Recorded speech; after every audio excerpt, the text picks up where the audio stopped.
महाराष्ट्राचा आवाज आपल्या हक्काचा। व्यापारी संजय गुप्ता यांचा कारखाना खाली करण्यासाठी मनसेचे भगवान भालेराव यांनी मुकेश वाधवा यांच्याकडून सुपारी घेतल्याचा गंभीर आरोप गुप्ता यांनी केलाय।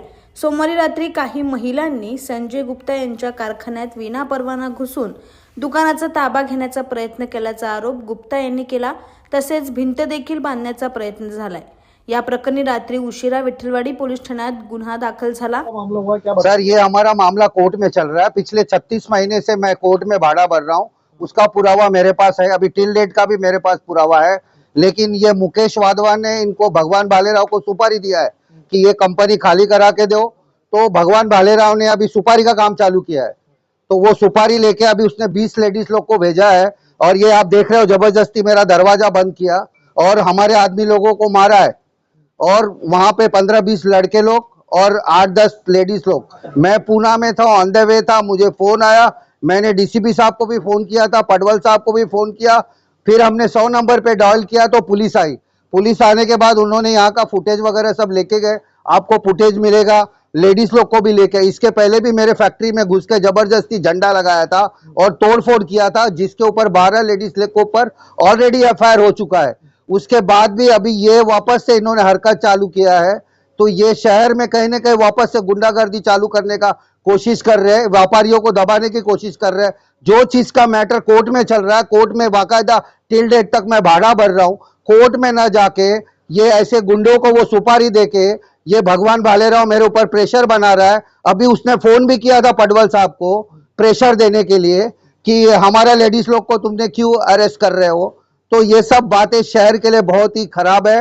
जो ये दादागिरी चल रही है व्यापारियों पे, ये जो भगवान भालेराव दादागिरी कर रहा है किसी के जगह पे, दीवार डालने का क्या हो जाए? बस दीवार डाल के बंद करने का कि यहाँ पे नहीं जाने का, जबरदस्ती। ये देखो, ये भी मेरा कंपनी है, ये भी मेरा कंपनी है, उसके बाजू में भी मेरा कंपनी है। लेकिन ये हम यहाँ पे पिछले 36 महीने से बैठे हैं और मेरे पास रजिस्टर्ड एग्रीमेंट है और कोर्ट में उसके बाद भी मैं भाड़ा करता हूँ। लेकिन मुकेश वाधवा कोर्ट में न जाके भगवान भालेराव जैसे का सहारा ले रहा है कि वो आके दादागिरी करेगा और यहाँ पे हमको खाली कराएगा। इधर भगवान भालेराव का क्या वास्ता है? तो लेडीज ने क्या किया? लेडीज ने आज यहाँ पर हमारे आदमी लोग को ईंट पत्थर से मारा है और यहाँ पे देखो जबरदस्ती दीवार उठा के हमारा आने जाने का रास्ता बंद करने का कोशिश किया। मुकेश वाधवा भी यहाँ पे बैठा था, पुलिस आई तो वो भाग गया। उसका भी सीसी फुटेज मैं आपको देता हूँ वो भागने का। जैसे पुलिस आई, मुकेश वाधवा यहाँ से भाग गया। उसके बाद में फोन आता है इसका और ये 10-15 लड़के लोग को भेजता है, दादागिरी करता है। इस मैटर में भगवान भालेराव का क्या वास्ता है? मैं पूछना चाहता हूं कि इस तरह से व्यापारियों पे क्यों प्रेशर बना रहा है? इसके पहले भी उसने हमारे यहाँ पे झंडा लगाया, हमारे यहाँ पे जबरदस्ती हमारे अंदर कैमरे तोड़े। उसके ऊपर ऑलरेडी 12 लेडीज के ऊपर एफआईआर हो चुका है। फिर से वापस से ये नया आज ये चालू किया है। मैं कारखाने पे नहीं था, उसको पता रहता है कि जब मैं नहीं रहता हूं तभी ये सब काम होता है। जैसे मैं आया, पुलिस हमारे साथ में आई है और लेडीज लोग को उठा के लेके गई है। 4 या 5 लेडीज है, जबकि यहाँ पे 15 से 20 लेडीज है। उसका फुटेज मैं आपको देता हूँ और ये बार बार यही लेडीज आ रही है। ऐसा क्यों हो रहा है मेरे को ये समझ में नहीं आ रहा है कि मेरे ऊपर भगवान भालेराव इतना प्रेशर क्यों बना रहा है। उसका मेरा कोई दुश्मनी नहीं है, कोई मेरा उसका वास्ता नहीं है। उसके बाद भी वो मेरे ऊपर क्यों इतना प्रेशर बनाना चाहता है? क्या उसने सुपारी लिया है क्या मुकेश वाधवा से कंपनी खाली कराने का? ऐसा मुझे संशय है। इसके ऊपर पुलिस जांच करनी चाहिए कि वो सुपारी लेके शहर में इस तरह का काम कर रहा है क्या? किसी के जबरदस्ती घर में घुस जाना, किसी के जबरदस्ती इधर झंडा लगा देना, ये क्यों ऐसा सुपारी का काम कर रहा है? इसके ऊपर क्यों नहीं अंकुश लग रहा है? पुलिस कार्रवाई क्यों नहीं कर रही है? ये मुझे पूछना है शहर से। आता या प्रकरणी मनसेचे भगवान भालेराव यांनी सुद्धा संजय गुप्ता यांना प्रत्युत्तर दिले। काय म्हणाले भगवान भालेराव ते ऐकूयात। तर गुप्ता हा संजय गुप्ता जो स्वतःला मोठा समाजसेवक समजतो, लोकांची प्रॉपर्टी हडप करण्याचं काम याचं आहे। कोणी भाड्यात दिलं, इमानदारीत दिलं, व्यावसायिकांनी, व्यापारीने, हा का व्यापारी आहे का? हा स्वतःचा धंदा टाकतो आणि ते प्लॉट हडप करण्याचा। असाच मागे त्यांनी 3 नंबरला एकदा केलं होतं, ते आम्ही खाली करायला लावलं होतं, कारण ते माझे मित्र होते। हा वादवा माझ्याकडे आला, तुम्ही बघितलं असेल इलेक्शनच्या अगोदर माझ्याकडे न्याय मागण्यासाठी, का बाबा तुम्ही आम्हाला न्याय द्या। आणि त्यावेळी मी रिपब्लिकन पक्षात होतो। रिपब्लिकन पक्षाच्या वतीने आम्ही तिथे बॅनर लावले, आमच्या कार्यकर्त्यांनी सगळं केलं आणि यांनी मला सन्माननीय युवा मोर्चाचे अध्यक्ष पाठक आणि संतोष पांडे यांच्या उपस्थितीत मला सांगितलं, साहेब आम्ही 3 महिन्यामध्ये हे खाली करतो, आम्हाला 3 महिन्याची मुदत द्या. 3 महिन्याची मुदत दिल्यानंतर आज 3.5 महिने झाले हा खाली करत नाही, हा प्लॉट हडप करण्याच्या मार्गावर आहे. आणि पोलिसांना तिथे जे पडवळ आहेत, एकदम निकृष्ट दर्जाचा अधिकारी तो पडवळ आहे. त्या पडवळ त्याचे साठेलोटे आहेत आणि ते साठेलोटेच्या माध्यमातून पडवळला पैसे मिळतात आणि मग पडवळ त्याचे पाहिजे तसे गुन्हे दाखल करतो. अहो तुमच्या जमिनीमध्ये मी एंट्री केली तर माझ्यावर गुन्हा कसा काय, म्हणजे तुमची जमीन आहे आणि मी त्याच्यात गेलो तर तुमच्यावर गुन्हा कसा काय दाखल होणार? जमीन ज्या मालकाची आहे त्या मालकाने माणसं त्याची गेली असेल तर त्याच्यावर गुन्हा कसा काय दाखल होऊ शकतो? आणि जो गुप्ता त्याचा काही संबंध नाही भाड्यात दिला तिथं ट्रेसपासिंगचा गुन्हा दाखल करतात. म्हणजे हा पडवळ पूर्ण साठेलोटे करून, आर्थिक साठेलोटे करून पडवळाने ही केलेली दिशाभूल आहे. त्याला मी काल पडवळला सांगितलं असं कुठं होतंय का, तर पडवळ मला बोलतो नाही ते असं तसं. म्हणलं ठीक आहे, कायदा आहे, आम्ही सीपीला या लवकरात लवकर हे सगळं भेटणार आहे.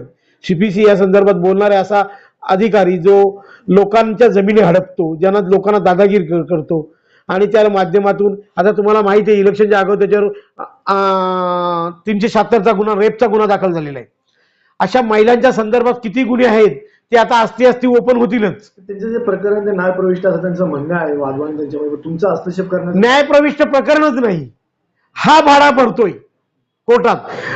वादवा कुठे कोर्टातून भाडा घेतोय? कोर्टाने वादवाने सांगितले कोर्टाला का याला खाली करा, कोर्टाने ऑर्डर दिली नाही, याला भाड्या भरण्याची पण ऑर्डर दिली नाही आणि याला राहण्याची पण ऑर्डर दिली नाही. त्यांनी ती ऑर्डर दाखवावी कोर्टाकडची का मला कोर्टाने ऑर्डर दिले भाडा भरा म्हणून आणि कोर्टाने सांगितले मला थांबा म्हणून. अशी काय ऑर्डर असेल त्याची तर त्यांनी कोर्ट दाखवावी जनतेला किंवा मीडियाला दाखवावी किंवा त्या वादवाला दाखवावी. अशी कुठल्याही प्रकारची ऑर्डर नाही, फक्त जमीन हडपण्याचा प्लॅन आहे. यांनी सांगितलं मुरबाडला माझं इथे हे पडतंय, ठीक आहे ना, आता कळेल त्याला. भगवान भलेला सुपारी घेतो, आता मुरबाडची सुपारी घेतो आणि तिथे वास्तव करून दाखवतो, मग गौतमला म्हणावं ये तिथे सुपारी कशी असते ती दाखवतो. आपण महिला पाठवतात त्या ठिकाणी दमदाटी करणं, मारण करतात असा त्याचा आरोप आहे. हा महिला पाठवण्याचं काय पाहिजे? महिला गुप्त वादवाच्या याच्यामध्ये डेली जातात आमच्या.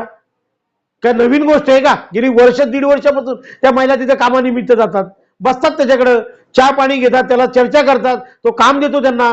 कुठली त्याची कामं असतील ती त्याला सांगतो, ती कामं ते करतात. ती काही दरोड्याची कामं आहेत? आज त्याची जमीन आहे, गुप्ताची जमीन नाहीये. गुप्तानी हे लक्षात ठेवलं पाहिजे. आपण कोणाच्या जमिनीवर बसलोय? त्याच्या जमिनीवर बसलोय. ठीक आहे, गुप्ताचं म्हणे त्या भावाची, अरे भाऊ त्याच्याबद्दल तक्रार द्यायला पाहिजे ना, का गुप्तानी तक्रार द्यायला पाहिजे? मला पडवळांना हेच सांगायचे, ज्या जमिनीत आमच्या महिला गेल्या असं त्याचं म्हणणं आहे, तो ट्रेसपासिंगची ती जागा कोणाची आहे? त्याच्या भावाची आहे ना वादवाच्या. मग भावानी तक्रार दिली पाहिजे का गुप्तानी तक्रार दिली पाहिजे?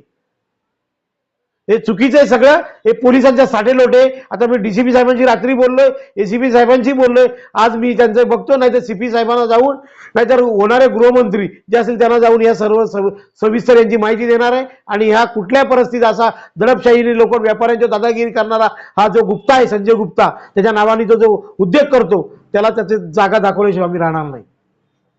तुमच्या परिसरातील काही घडामोडी किंवा समस्या असतील तर आमच्या वृत्तवाहिनीला संपर्क करा आणि तसेच सतत अपडेट राहण्यासाठी आमच्या वृत्तवाहिनीला सबस्क्राईब करा आणि बेल आयकॉन दाबायला विसरू नका.